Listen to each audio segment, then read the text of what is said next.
অপুর সংসার পার্ক, যা সত্যজিৎ রায়ের গল্পের থিম পার্ক। কিভাবে যাবেন এই পার্কে, সপ্তাহে কোন কোন দিন খোলা থাকে, সমস্ত তথ্য আজকের এই ভিডিওর মাধ্যমে আপনাদেরকে শেয়ার করলাম।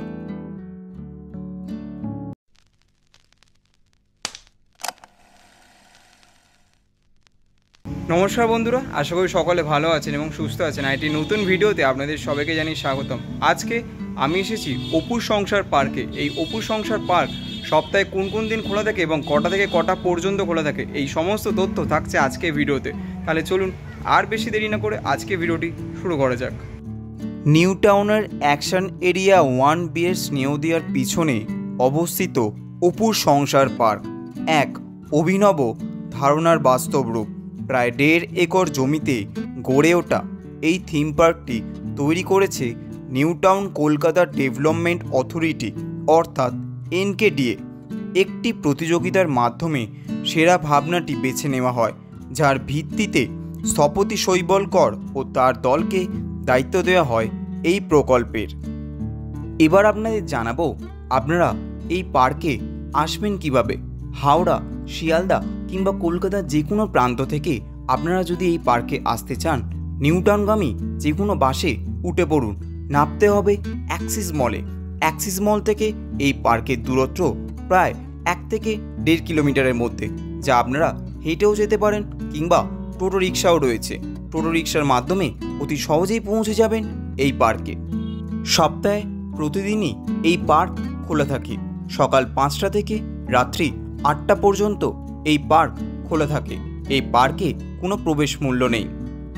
অপুর সংসার পার্কের ভিতরেই রয়েছে একটি মিউজিয়াম, যেখানে আপনারা দেখতে পারবেন সত্যজিৎ রায়ের ব্যবহৃত আসবাবপত্র, তার ব্যবহৃত অ্যালার্ম ক্লক, তার ব্যবহৃত হ্যারিকেন এবং আরও অনেক কিছু এই মিউজিয়ামে আপনারা দেখতে পাবেন, যেগুলো অতি যত্ন সহকারে এখানে স্থান পেয়েছে। পার্কে পা রাখার সঙ্গে সঙ্গেই চোখে পড়বে এর ন্যূনতমবাদী ডিজাইন। পার্কের দেওয়াল জুড়ে ফুটে উঠেছে অপুর ট্রিলজি অর্থাৎ অপুর সংসার মুভির সেই দৃশ্যপটগুলি, মুহূর্তের প্রতিচ্ছবি। যদিও এগুলি সরাসরি দৃশ্যের প্রতিলিপি নয়, বরং মুখহীন কিছু চিত্র, যেগুলি দর্শকদের মন তৈরি করে এক অন্য নস্টালজিয়ার। এই পার্কটি উৎসর্গ করা হয়েছে বাংলা সিনেমার 2 গর্ব এবং কিংবদন্তিদের নিয়ে।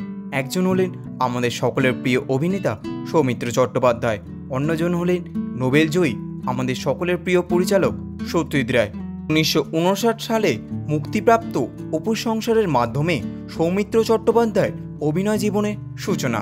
পার্কের মধ্য দিয়ে ফুটে উঠেছে আধুনিকতা ও পুরাতনের এক অপূর্ব মেলবন্ধন। পার্কে রয়েছে 2টি আর্কাইভ। আর্কাইভ 1-এ রয়েছে সত্যজিৎ রায়ের ছবি এবং অপুর ট্রিলজির বিভিন্ন ঝলক। আর্কাইভ 2-এ রয়েছে সৌমিত্র চট্টোপাধ্যায় এবং সত্যজিৎ রায়ের একসাথে মুহূর্তগুলো ও সৌমিত্রর বিভিন্ন অভিব্যক্তি। সূত্র মারফত জানতে পারলাম শীঘ্রই পার্কে তৈরি হচ্ছে একটি পাঠাগার, যেখানে ইংরেজি ও বাংলা ভাষায় সৌমিত্র চট্টোপাধ্যায় ও তার কাজ নিয়ে নানান বই পড়ার জন্য এখানে বই রাখা থাকবে। যদিও আপনারা এখান থেকে কোনো বই কালেক্ট করতে পারবেন না, কিন্তু পার্কে বসেই বই পড়ার জন্য সবার জন্য সুবিধা থাকবে। অপুর সংসার যেমন অসম্পূর্ণ ছিল, তেমনি এই পার্কে বেশ কিছু জানলা অসম্পূর্ণ রাখা হয়েছে। বাড়ির যে প্রবেশের সিঁড়ি তা প্রতিফলন করে সেই দৃশ্য, যেখানে অপু এবং তার স্ত্রী একসঙ্গে বাড়িতে প্রবেশ করে। এই বাড়ির নাম দেয়া হয় অপুর বাড়ি, অর্থাৎ মিউজিয়ামের নাম দেয়া হয় অপুর বাড়ি, এবং উপরতলায় যে ঘরের ভিতর তার আসবাবপত্র ইত্যাদি রাখা হয়েছে তার নাম রাখা হয়েছে SK রয়। এই থিম পার্কটি দেখে মনে হবে আমাদের তরুণ প্রজন্মের মধ্যে আগ্রহ জাগাতে নির্মিত করা হয়েছে, কারণ নতুন প্রজন্ম মানে আমাদের সাংস্কৃতিক গর্বদের চিনিয়ে দেওয়া অত্যন্ত জরুরি। কারণ এই পার্কটে এসে আমাদের মনে সকলের কৌতূহল জন্মাবে, কেন এই মানুষগুলোকে এত শ্রদ্ধা করা হয়। অপুর ট্রিলজির সমাপ্তি যেমন সৌমিত্র চট্টোপাধ্যায়, তেমনি তিনি ছিলেন এই কাহিনীর নিখুঁত উপসংহার। তাই তাকে কেন্দ্র করে পার্কটি গড়ে তোলা হয়েছে। এটি নিউ টাউনে তৈরি হওয়া তৃতীয় থিম পার্ক। এর আগে প্রফেসর শঙ্কু পার্ক, যেটা আমাদের চ্যানেলে এই মুহূর্তে আপনারা দেখে নিতে পারবেন। এরপর আছে সোনার কেল্লা পার্ক, যা এর পরবর্তী ভিডিওতে আপনারা দেখতে পারবেন। দর্শকদের মন এই তিনটি পার্কই কেড়ে নিয়েছে। একটা সিনেমাকে কিভাবে পার্কের মাধ্যমে তার দৃশ্যপটগুলি তুলে ধরা যায়, যারা যারা অপুর সংসার সিনেমাটি দেখেছেন তারা অবশ্যই এই অপুর সংসার পার্কে আসবেন। আমাদের তরফ থেকে অবশ্যই এটি রেকমেন্ডেড রইল আপনাদের জন্য। অপুর সংসার পার্ক একটি পার্ক নয়, এটি এক অনুভব, যেখানে সিনেমা, সাহিত্য ও ইতিহাস মিলেমিশে তৈরি করেছে এক অনন্য অভিজ্ঞতা।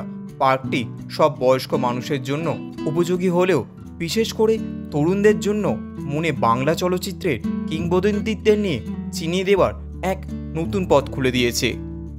ফাইনালি বন্ধুরা, অপুর সংসার পার্ক কিন্তু আজকে আমি নিজেও ঘুরেছি, সাথে আপনাদেরকে সমস্ত তথ্য এখানকার শেয়ার করেছি। কেমন লাগলো আজকে ভিডিওটি আপনার মূল্যবান কমেন্টে কিন্তু আমাদের কমেন্ট বক্সে করে যাবেন। ভিডিওটি যদি আপনাদের ভালো লেগে থাকে তাহলে জানেন কি করতে হবে, like, comment and share, subscribe করে অবশ্যই জানাতে ভুলবেন না। তাহলে চলুন আজকের মতন এতটাই, দেখা হবে দুর্দান্ত একটা ডেস্টিনেশন নিয়ে। ততক্ষণের জন্য টাটা, স্টে টিউন, বাংলার কাজ। সকলে ভালো থাকবেন এবং সুস্থ থাকবেন।